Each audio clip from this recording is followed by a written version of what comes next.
বাংলাদেশ দল এই পার্টিকুলার ম্যাচে একটা সময় মনে হচ্ছিল পাকিস্তানকে নাকানি চুপানি হবে। আনপ্রেডিক্টেবল দুই দলের খেলা, ছোট ভাই বড় ভাই, ইন্টারন্যাশনাল ক্রিকেটে দুই দলের পারফরমেন্স তলানিতে।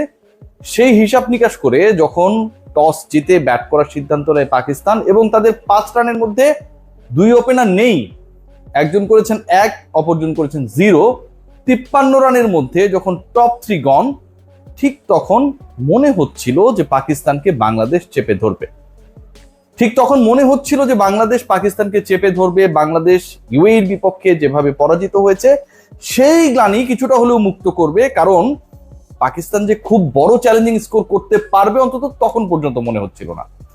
এরপরের যে ঘটনা ঘটলো, আরো একটা সময় মনে হচ্ছিল বাংলাদেশ খুব কম্পিটিটিভ ক্রিকেট খেলবে, বাংলাদেশ ফাটিয়ে দেবে, বাংলাদেশ শেষ পর্যন্ত একটা এক্সাইটিং গেম উপহার দিবে, যতক্ষণ পর্যন্ত লিটন কুমার দাস ক্রিজে ছিলেন।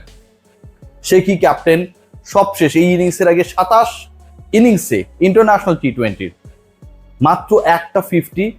সেই লিটন কুমার দাস শুরুটা সে কিভাবে করলো, পরবর্তীতে অসাধারণ ইনিংস খেলেছেন, একটা অসাধারণ স্বপ্ন দেখাচ্ছিলেন। 29 বলে যখন তার রান 48, 28 বলে 42, 29 বলে ছক্কা মেরে 48 হলো এবং বাংলাদেশের স্কোর তখন 11.5 ওভারে 100 ছিল। মনে হচ্ছিল লিটন যেভাবে খেলছেন, লিটনের সাথে তাওহিদ হৃদয়ের পার্টনারশিপটা যেভাবে জমে উঠেছে, বাংলাদেশ মনে হয় পেরে যাবে। বোলিং ইনিংসের সেই আক্ষেপটা শেষ পর্যন্ত আসলে আক্ষেপই থেকে গেছে। 2 রানে 5 উইকেট নেয়া দলটা কিংবা সেই দলের বোলিং ডিপার্টমেন্ট পাকিস্তানি ব্যাটারদের অ্যালাউ করেছেন 200 ক্রস করতে। পাকিস্তানি ব্যাটারদের বাংলাদেশের বিপক্ষে এমন একটা টার্গেট সেট করতে অ্যালাউ করেছেন যেটা অনেকটাই অলঙ্ঘনীয়। লিটন কুমার দাস আর হৃদয়ের সেই পার্টনারশিপ, 3rd উইকেট পার্টনারশিপ, মনে হচ্ছিল এভারেস্ট চূড়ায় বাংলাদেশ হয়তো পাটা রাখবে। ছক্কা মারার পরের বলে শর্ট এন্ড ওয়াইড, বডি থেকে অনেক দূরের বল, লিটন খেলতে গেলেন এবং পয়েন্টে আউট। 29 বলে 48 রানের ইনিংসটা যদি আরো 3-4টা ওভার লিটন কুমার দাস টিকতেন, সেটা হয়তো আরো বেশি পূর্ণতা পেত। শেষ দিকে জাকের আলী অনেক যেভাবে একাকী লড়াই করছিলেন, যখন আফসোস হচ্ছিল যে বাংলাদেশ দলে যদি আরেকজন ব্যাটার থাকতেন তাহলে হয়তো আমরা সেই স্বপ্নটা পূরণ করতে পারবো। শেষ 3 ওভারে 60 রানের যে ইকুয়েশন, দ্রুত শামীম হোসেন পাটোয়ারি, রিশাদ হোসেনরা আউট হয়ে যাওয়ার কারণে আস্কিং রান রেটটা বেড়ে গেছে, সেটা হয়তো অন্যরকম হতে পারতো যদি বাংলাদেশে আরো একজন ব্যাটার টিকে থাকতেন অথবা ব্যাটিং লাইন আপে স্বীকৃত কেউ থাকতো। পুরো ব্যাটিং লাইন আপের এমন একটা অবস্থা, আমি শুরু থেকেই যে সমালোচনাটা করছি যে কোনো মিডল অর্ডার বলে কিছুই নেই। আজকের দিনে আবারও ওলট পালট। শাক মেহেদী এদিন 5-এ নামেননি, জাকির 5-এ নেমেছেন, খেলেছেন, কিন্তু 5-এ নেমে তাকে ব্যাটিং করতে হয়েছে 6-7-এ যেভাবে আসলে একজন ব্যাটার ব্যাটিং করে সেই স্টাইলে। তাকে সঙ্গী দেবেন কে? কেউ নেই। তারপরে নেমেছেন শামীম হোসেন পাটোয়ারি, আউট হয়ে গেছেন। তারপরে নেমেছেন রিশাদ হোসেন, আপনি কি খুব বেশি ভরসা করতে পারেন? তিনিও টিকতে পারেন নাই। জাকিরের নিঃসঙ্গ শেরপার মতো এই লড়াই চোখে আঙুল দিয়ে দেখিয়ে দেয় যে আমরা দলটা গঠনের ক্ষেত্রে কতটা ঘাউরামি করি, যে আমার 11-এ একজন middle order, proper middle order রাখার ক্ষেত্রে কোনো অপশন থাকে না। লিটন কুমার দাস তো একা ম্যাচ জেতাবেন না, জাকের আলী অনেকরাও একা ম্যাচ জেতাবেন না, হয়তো একটা মোমেন্টাম ক্রিয়েট করবেন, সেই মোমেন্টামটা পরবর্তীতে হয়তো অন্য ব্যাটসম্যানরা এগিয়ে নেবেন। খেয়াল করে দেখবেন রয়্যাল চ্যালেঞ্জার্স বেঙ্গালুরু গত ম্যাচে যখন প্রায় 230 ক্রস করলো, সেই পার্টিকুলার ম্যাচে বিরাট কোহলিরা সেই মোমেন্টামটা ক্রিয়েট করেছিলেন। শেষ দিকে এসে ঝোড়ো ইনিংস খেলে বাকি ব্যাটাররা ফিনিশ করেছেন। বাংলাদেশের মিডল অর্ডারকে আর লোয়ার মিডলকে ফিনিশিং একে আপনি কনফিউজড হয়ে যাবেন, কারণ এক এক দিন এদের ব্যাটিং অর্ডার এক এক রকম হয়।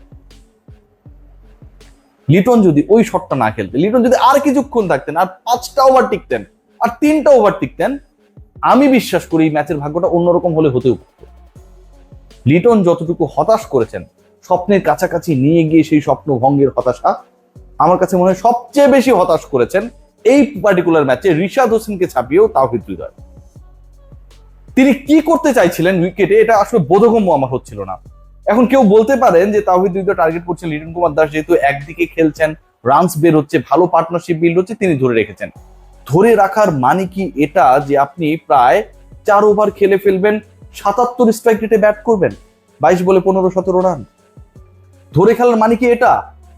আপনি স্ট্রাইক রোটেট করে খেলবেন, অ্যাটলিস্ট আপনার স্ট্রাইক রেট 100 হবে, 110-20 হবে, যে ঠিক আছে লিটন কুমার দাস 160 স্ট্রাইক রেটে ব্যাট করেছে, তাওহিদ হৃদয় 110-এ করেছে, কোনো সমস্যা নেই। কখনো কি মনে হয়েছে তাওহিদ হৃদয় আলটিমেটলি ওই রানটা চেস ডাউন করার জন্য সেই জায়গায় লড়ছেন?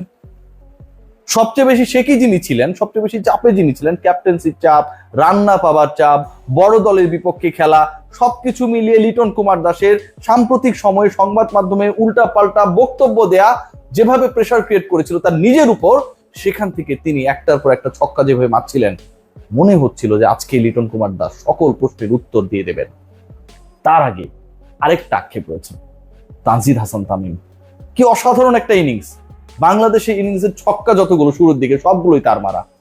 প্রথম ওভারে যেভাবে মিড অফের উপর দিয়ে ছক্কাটা মারলেন, কিংবা টানা 2 ছক্কা মারার পর যেভাবে বাংলাদেশের রানটাকে তত্তরিয়ে বাড়িয়ে নিয়ে গেলেন, মনে হচ্ছিল তানজিদ তামিমের আজকে ডে। পারভেজ হোসেন ইমনের সমস্যা হচ্ছে তিনি টিকতে পারেন না, টিকলে ভালো খেলেন। তানজিদ তামিমের সমস্যা হচ্ছে তিনি দারুণ শুরু করেন কিন্তু সেটা কন্টিনিউ করতে পারেন না, এবং যেই সমস্যার সমাধান তিনি নিজেও খুঁজছেন। বাংলাদেশ দল আরো একটা বড় পরাজয় সাক্ষী হলো। বাংলাদেশ দল এদিন ভুগেছে, লিটনের যেমন দারুণ ইনিংস শেষ পর্যন্ত স্বপ্ন রক্ষা করতে পারেনি, একইভাবে তার বাজে ক্যাপ্টেন্সি। খেয়াল করে দেখবেন যে হাসান মাহমুদ তার ফুল ওভার কটা করতে পারেন নাই, মানলাম। খেয়াল করে দেখবেন যে বাংলাদেশ দল 17-18 ওভার পর্যন্ত স্পিনারদের দিয়ে বল করিয়েছে। আপনার টিমে যখন 3 পেসার, ঠিক তখন আপনি ওই 17তম 18তম ওভারের দিকে এসে শামীম পাটোয়ারির উপর নির্ভর করবেন? উইকেট পেলেও কি আপনি নির্ভর করতে পারেন?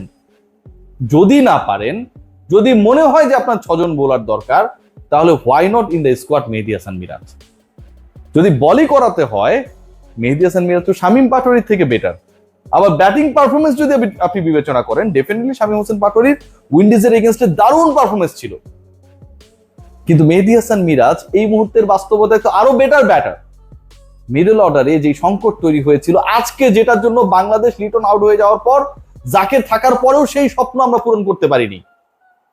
যে কষ্ট নিয়ে শেষ পর্যন্ত বাংলাদেশের দর্শকরা যা পাকিস্তানের লাহোরে গিয়ে খেলাটা দেখেছেন তো, লাল সবুজের পতাকা উঠছে সেখানটায়, মাঠ ছেড়েছেন, সেটা হয়তো অন্যরকম হতে পারতো। জাকের হয়তো সেই কনফিডেন্স নিয়ে খেলতে পারতো যে আরো একজন কেউ আছে তাকে সঙ্গ দেওয়ার জন্য। বাংলাদেশ দল চলে ঘাউড়া মিনিতিতে। লিটন কুমার দাস অসাধারণ কামব্যাক, কিন্তু আমার কাছে মনে হয় অসাধারণ কামব্যাকের থেকে অপ্রয়োজনীয় শট খেলে আপনি যেভাবে উইকেট বিলিয়ে এসেছেন, এটা ক্ষমারও যোগ্য। ওই মুহূর্তে 11.5 ওভারে একটা দলের রান যখন 100, আগের বলেই যখন আপনি ছক্কা মেরেছেন, আপনার এবং আপনার পার্টনারের পার্টনারশিপটা যখন বাংলাদেশকে একটা দারুণ দ্রুত 2 উইকেট হারানোর পরে স্থিরতা দিয়েছে, তখন এই শটটা খেলার কোনো প্রয়োজন ছিল না। অনেক দূরের বল, শর্ট লেন্থের বল, ওয়াইড বল ছেড়েই দিলেন। ওই বলটা না ছেড়ে আলটিমেটলি লিটন কুমার দাস বাংলাদেশের জন্য ম্যাচটাই ছেড়ে দিয়েছেন। সবাই ভালো থাকুন।